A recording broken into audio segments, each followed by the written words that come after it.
Okay, so this is about the size of the base that I want to do for the diorama.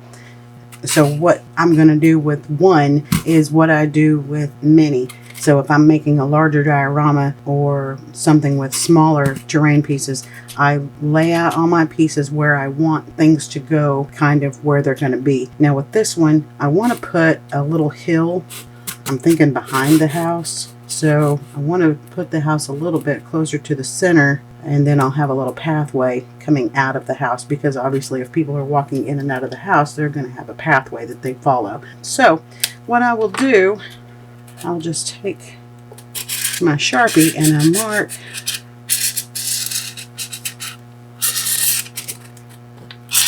roughly the edge of the house, because I'm going to take my heat gun, kind of sculpt this terrain a little bit. Now I don't want to do anything to this backside because I want to put a little hill back here, and I'm going to be building that up. But like where the path is, and like maybe a few little more divot places where there would be smaller hills or whatever. I'm not going to talk because I'm going to put a mask on. You do not want to heat styrofoam without a mask. It's not good for your health.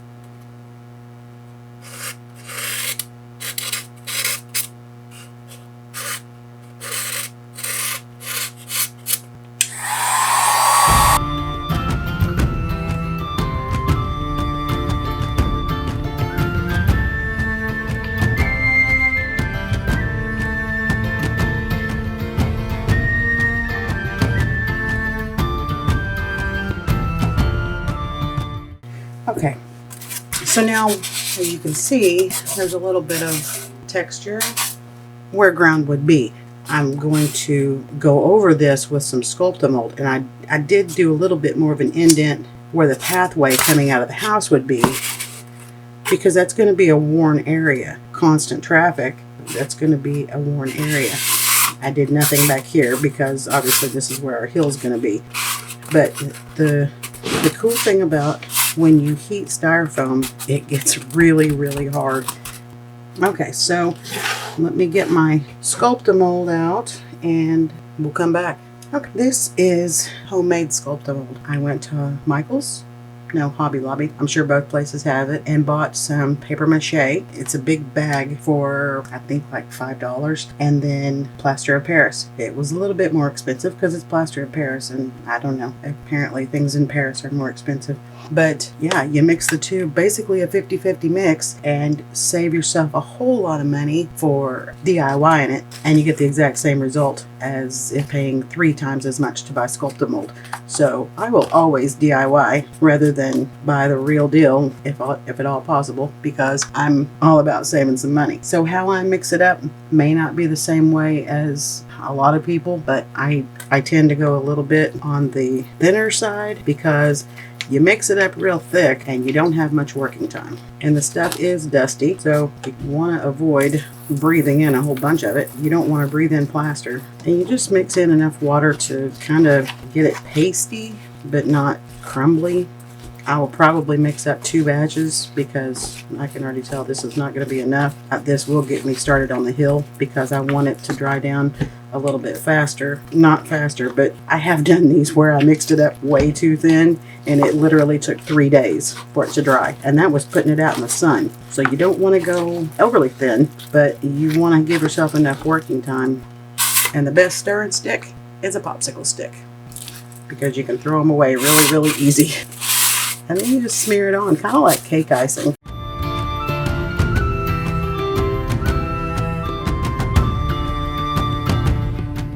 This is going to be my hill behind the house, so it will get built up a little higher than everything else. Most everything I want a pretty thin coat because, you know, I made this texture, so I want to keep that texture.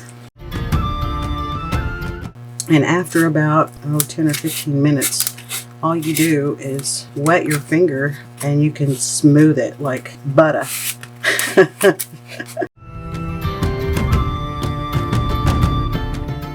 But this gives you a great base for painting and doing everything else that we got to do after, to make it look like a real a real life little yard.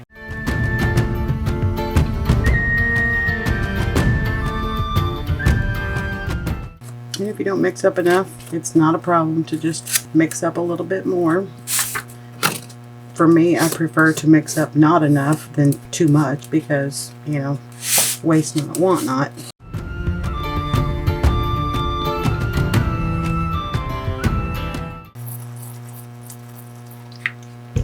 After you do it a few times, you will learn how much water works for you, if you want to make it thicker, thinner. When I first started using Sculptamold, aka Sculptamold, I did mix it a lot thinner, so I would have a lot more working time. When you just start out, you know, everything is kind of scary, kind of makes you anxious because you don't want to screw up. But, you know, my best mistakes were every one of them, because those were mistakes that I learned from. I am constantly learning. I don't want to ever stop learning, because there will never be a point in time where I know everything.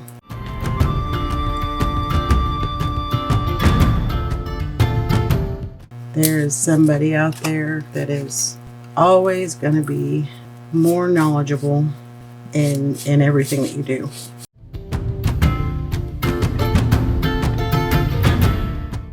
Your whole purpose for this is not to make it flat again, because we could have just painted it brown and added some grass and called it good, but we don't want that.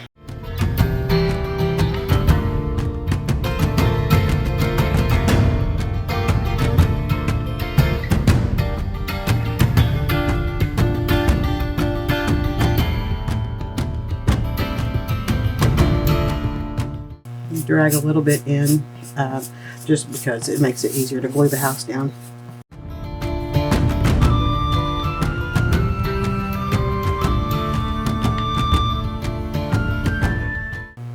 Now when that starts to dry, you just wet your fingers a little bit and you just smooth it out, and you can move it around a little bit if you find somewhere that you would like a little more or a little less.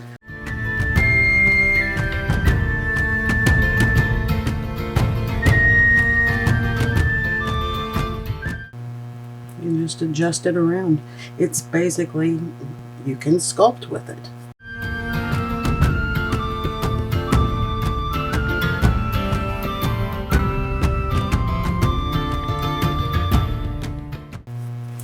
Okay, we can set our house base on.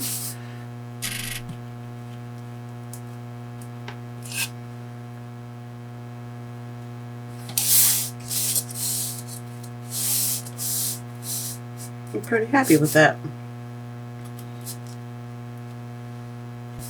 We have a nice smoothed out area that all we need to do now is wait. Probably this down here will be dry in probably a half hour. This back here will probably take a couple hours, so we'll go back to working on our house piece. Okay, let's get going on these washes. Get this sucker done. You can buy washes. I prefer to make my own. All it is a little bit of black paint, a little black ink. You don't have to even use the ink. I just think it makes it work a little better. And water and 1 drop. I usually mix up about this much. I'm about out, but I usually mix up about this much. How about I get it where you can see? I usually mix up about half this bottle. I think I got this at Walmart, maybe Dollar Tree. And in half a bottle, I mix the ink, the paint, and the water to the color that I want, and then I add 1 or 2 drops of dishwashing liquid. The same with the brown. I use a lot of brown also on my stone, because stone, if you look at it, has brown tones in it. So I'll use the black and the brown on the stone, and you just basically wash it on. And then I have a paper towel so that anywhere that I don't want the wash, or if the wash is too heavy, then you can dab it back off. Now I don't want my black wash to run down into my thatched roof, not much. I may put a little bit of black in the deep crevices, you know, inside where the sun would not be hitting. But for the most part, I don't want the black to touch the thatched roof and run all over that. So I'm going to go upside down. and I'm just going to get in the cracks mostly, but I want to get a little on the rock as well. And I don't know if this is an Arkansas word or a word that everybody knows, but I just dab it. I just dab it on. And you can see it going in those cracks, and it just looks so much better.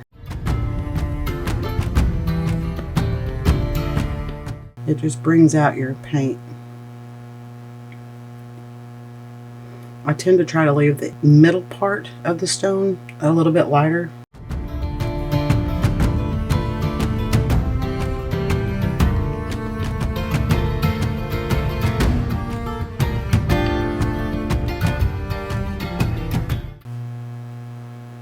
Up around here, I'm going to do a lot of wash because as a chimney, it would be darker at the top from all the soot.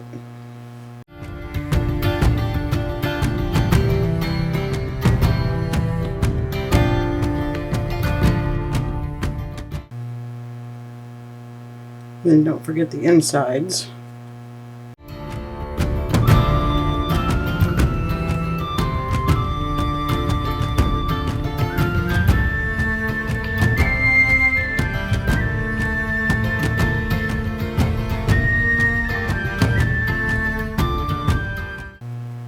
Now I'm going to go around the edge of each one of these tiles with my wash, getting that wash down inside the cracks and crevices of the tile.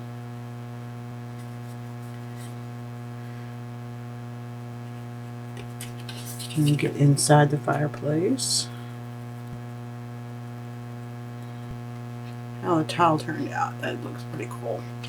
Alright, so let's let this black wash dry down a little bit. I think I'm going to put just a smidgen.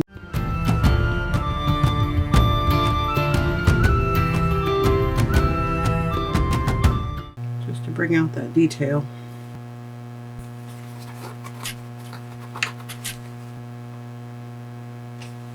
Yeah, I'm pretty happy with that. So let's start with the brown. I've got to watch my time so my camera doesn't shut off on me again.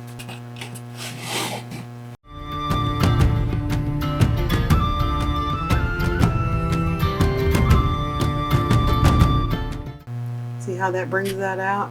I wanted to try oil washes, but I'm just afraid because, you know, like with acrylic wash, if you don't like it, you can just dab it off. I'm not so sure you can do that with oil. I mean, you possibly can. I just haven't tried it.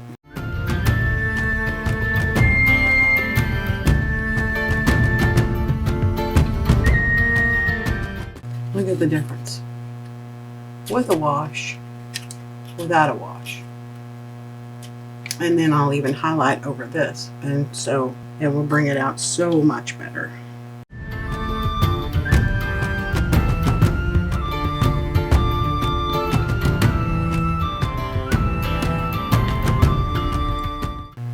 Ian's models are always so detailed. They're just great. It's not like he just cranks out a bunch of Kickstarters all year long and you get half-ass models for a bunch of money. No, he actually spends time to put in a lot of detail and always takes into consideration that they're going to be supportless. So to add in all of that, it's really great to check out his Kickstarter campaigns.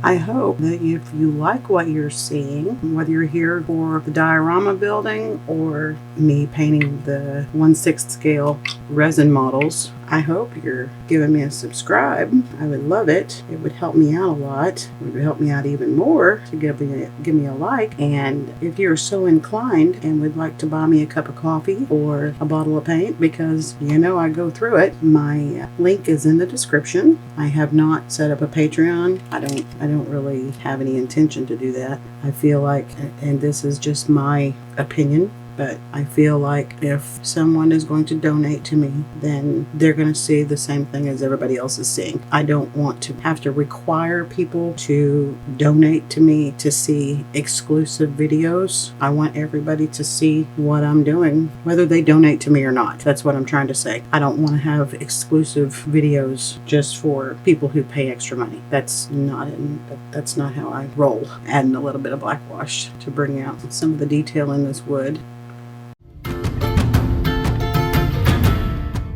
I feel like on the edge of this roof would be like what gets the most weather. So that's why I tend to do a little more on the ends. And once I get into the detailing, then I'll add even more. I look at pictures a lot when I'm driving around. I'm constantly looking at things and colors of things, textures, how things grow, how moss grows on the side of a building.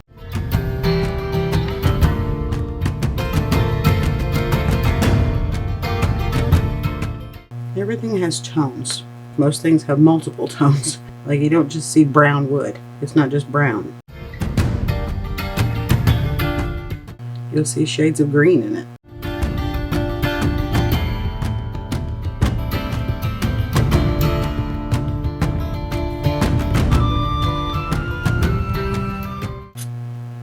As you can see, sometimes I use my shading or my washes as shading because it just works.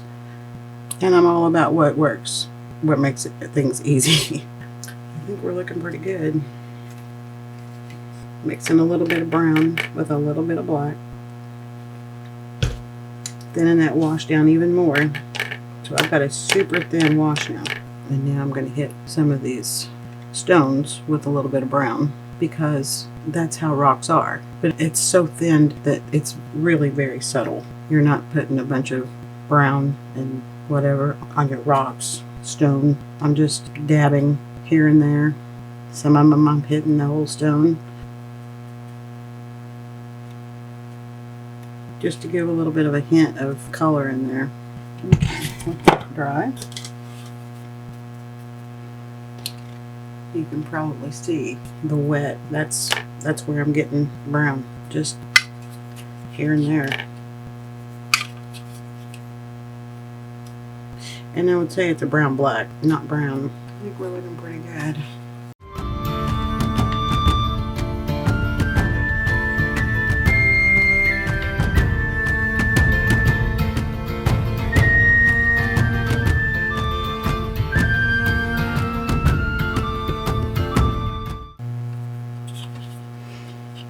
Okay, I think I'm going to call that good with the washes.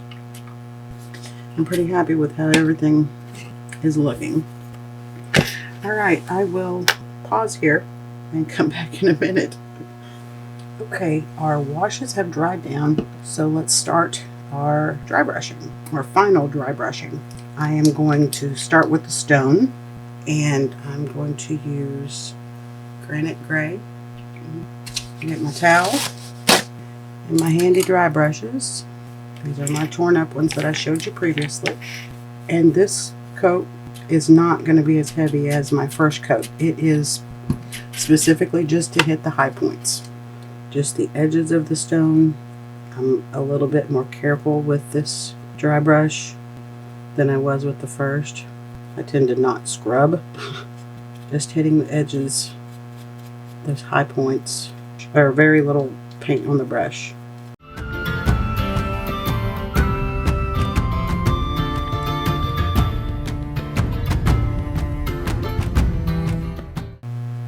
Here's the dry brush chimney and not dry brushed. As you can see, there's not a whole lot of paint on there, but it does give you that stone effect.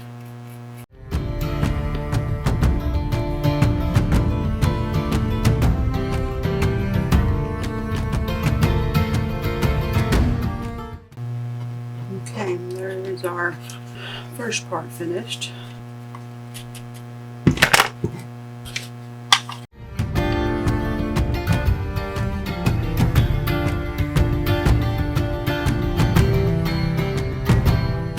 The floor tiles. I just want to get little light areas right in the middle, just to give them a little bit of depth. It just gives them a, I don't know, kind of like a worn look, maybe. That's the word I'm looking for. I know on camera that looks like a tic-tac-toe board, but it's really not. Okay, I think I'm happy with that. Okay, and we'll come back and I will start on the thatched roof. Okay, I've got my paint mixed up. What I've got in here is Vallejo medium yellow, Vallejo yellow ochre, this Anita's acrylic, which I believe is Hobby Lobby, and taupe gray, and 2 drops of white. I don't want yellow, I don't want brown, but I do want a little bit of a yellow tone because it's hay is how they make a thatched roof. So we're going to see how this works.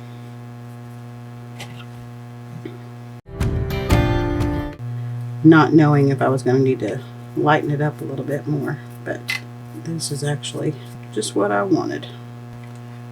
With the dry brush, without the dry brush.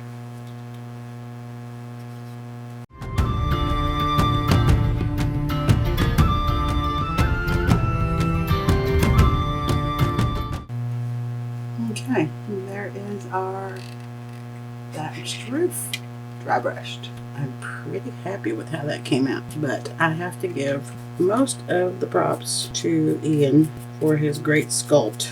It makes it really easy to get a good effect with just a brownish undertone, brown wash, and then this mustard colored highlight. Okay, take a pause and we'll do the wood, and that will be it for main things, and then it'll just be the details that we have left on this, and then we can start on the actual terrain of the diorama. Okay, I have mixed up my dry brush color that I'm going to use on my wood, and I have used, once again, the taupe gray and territorial beige, a little bit of white. I just add that to get the lightness that I want, and a little bit of red leather. I'm going for that kind of like mahogany type look, and then to my thatched roof color I added a little bit of yellow because I always like to add a little bit of yellow into my wood. It just gives it kind of like different tones, and well, I did it right here on my barrel. And then the barrel has the bands that those will be black. Let's see if I can get that to focus. There we go. Let's get started on our wood. I may not have this light enough. Yeah, I do. Just like with the stone, I'm just barely touching. I'm just barely getting those high points. I just want to bring out the raised parts of the wood. I don't want to get down into where I've put my washes and my base color. I don't want to change any of the color. I'm just trying to get some highlights put on it. When I'm doing this, I tend to not go so much of a dry brush, kind of like an overbrushing, but my brush does have more paint on it, just because it's easier to get those raised edges without having to push so hard.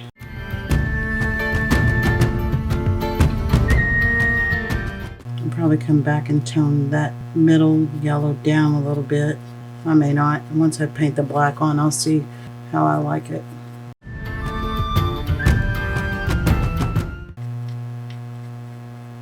And I don't hit every spot on the wood. I don't feel like you need to. And a little brown to the floor, just a little bit. I kind of want to give it color that it's not just straight stone, that it's painted tile, but I don't want to go like crazy overboard. I don't know if you can see how that looks on camera, but in person it looks pretty cool. Okay, let's move on to the next one.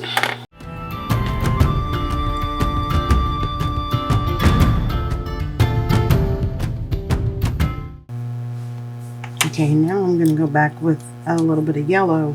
It just adds another tone to what we just did. This brush is not really dry, but not overly soaked, because I don't want to add a whole bunch of paint. I just want to add hints of color. Like that. It's not over the whole piece of wood. It's just like how, I don't know, guess maybe how sun would fade. Just a different tone to the wood.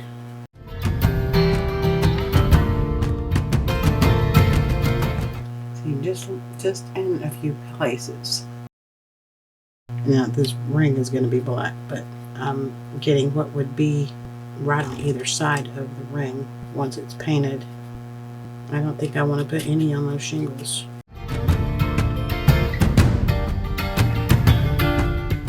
See, it just adds like wood tones. Yeah, we'll call it wood tones.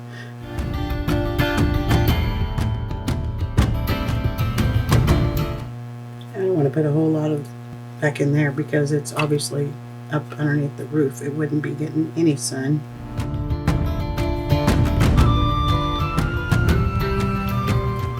I know it looks like I'm not even doing anything, but I can see the colors that are going on there.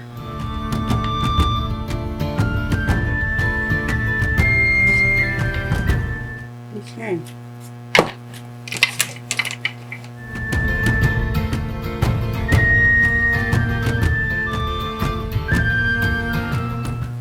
Alright, we'll call that good.